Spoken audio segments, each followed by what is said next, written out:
بسم اللہ الرحمن الرحیم۔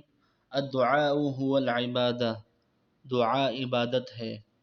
ایک حدیث شریف میں آتا ہے الدعاء مخ العبادہ، دعا عبادت کا مغز ہے۔ تو دعاؤں کے سلسلے کو آگے بڑھاتے ہوئے زیر نظر ایک دعا آپ کے سامنے ہے۔ یہ ابو داؤد شریف کی ایک حدیث میں وارد ہوئی ہے، تو دعا کے الفاظ میں آپ کے سامنے پڑھ کر بتاتا ہوں۔ بسم اللہ الرحمن الرحیم۔ اللہم اعنی علی ذکرک وشکرک وحسن عبادتک۔ اللہم اعنی علی ذکرک وشکرک وحسن عبادتک۔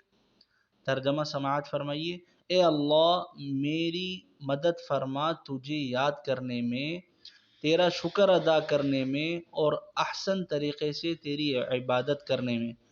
اس دعا کو ہر نماز کے بعد پڑھ لینا چاہیے اللہ تعالیٰ کے شکر کرنے کے طور پر۔